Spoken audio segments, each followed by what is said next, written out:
Assalamu alaikum viewers, you are watching Knowledge Promoter. In this channel, I am generally discussing articles regarding Pakistan economy. Today we will discuss an article written by Voice of America. Is China responsible Pakistan's debt problem? Pakistan and China are making a decade of economic cooperation with much fanfare these days as the China-Pakistan Economic Corridor, popularly known as CPEC, complete 10 years. Expert says while the mega project helped Pakistan develop much needed infrastructure, the less than generous loans from Beijing coupled with Islamabad mismanagement has kept the project from turning Pakistan economy around. Estimated to be the largest partnership of Beijing's Belt and Road Initiative (BRI), a global investment and infrastructure project CPEC launched in 2013 with more than $45 billion in planned investment. Over time, it grew to more than $62 billion, of which at least $25 billion was invested in Pakistan, according to both governments. Executive Director of the Islamabad-based non-governmental Pakistan, Mustafa Haider, said, China Institute told that the project came at a critical time of Pakistan. At the time, we had a lot of terrorism, there was a lot of turmoil, and Pakistan was not seen as one of the best places to invest in. Particularly, he said, and China reposed its trust in Pakistan at that time and dove right in all in. Pakistani government data indicate CPEC has so far created 2 lakh jobs, built more than 1400 kilometers of highways and roads, and added 8,000 megawatts of electricity to the national grid. The country's deep sea southeastern post of Gwadar, the centerpiece of CPEC, handled 6 lakh tons of cargo in the last 18 months, according to the official. At an event in Islamabad this week celebrating a decade of CPEC, Pakistani Prime Minister Shehbaz Sharif called the project a game changer. And this was the result of vision and commitment and friendship. Sharif told an audience of Pakistani and Chinese dignitaries. Visiting Chinese Vice Premier He Lipting, who received Pakistan's highest civilian honor for his services in promoting economic cooperation, called the project exemplary. It has set an example of common trust and mutual development, Li said. While Pakistan is among the top recipient of China's infrastructure and energy investment, Islamabad now owes nearly one third of its overwhelming external debt to Beijing. Research shows that Chinese investments, largely shrouded in secrecy, do not come cheap. A 2021 report by US based research led aid data found that most Chinese development financing in Pakistan between 2000 and 2017 were loan, not grants, given at or near commercial rates.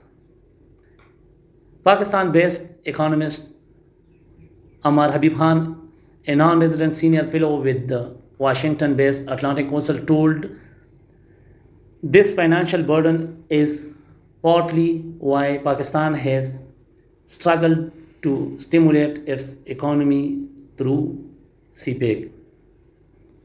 A lot of that infrastructure came at a fairly high cost, and a lot of that borrowing was essential in dollar terms and fairly higher than market term, he said.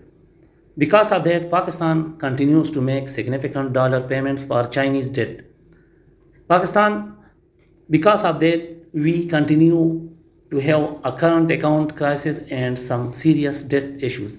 In 2018, complaining of unfavorable terms Then Prime Minister Imran Khan's government set out to review CPEC project. By 2021, the government was promising to prioritize the project. However, in a bid to review cooling bilateral relations that observers believing stemmed from the Khan government's unease with CPEC terms. Economist Khan N said Pakistan definitely had a debt problem but not a Chinese debt problem. He blamed Islamabad for mismanaging resources. We added a lot of generation capacity, but we did not make efficient the distribution channel due to which whatever electricity is generated, a lot of it is wasted. That wasted electricity is costing the government millions of dollars every year, and its debt to power plants built under CPEC is piling up. Islamabad and Beijing reject Washington's assertions that China's development finances to Pakistan and other BRI recipients is a debt trap.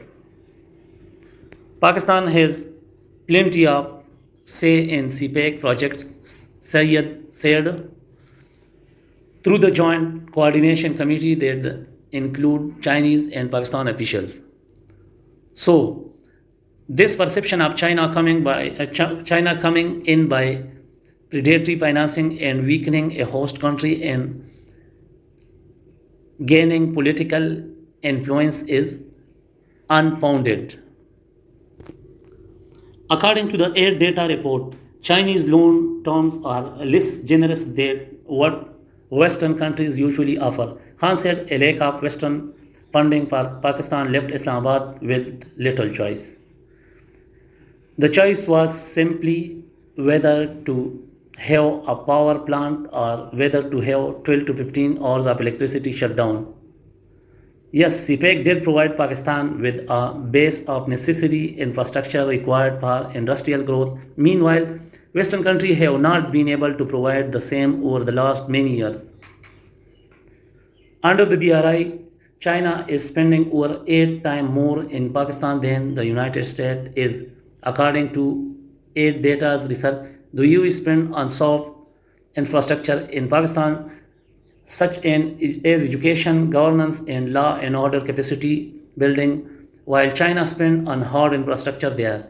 Pakistan is the biggest recipient of China's energy investment in Asia, while its share of BRI's transportation and storage project is the highest in the world. Along with being Pakistan's biggest single creditor country, China also routinely rescued from economic collapse. In the last few months, Beijing rolled over close to $8 billion in debt, according to the Pakistan government, preventing Islamabad from default, thanks to China. Experts say that to lessen the debt burden stemming from CPEC, Pakistan must find ways to efficiently use the energy and infrastructure it acquired through the mega project and strengthen domestic production and export.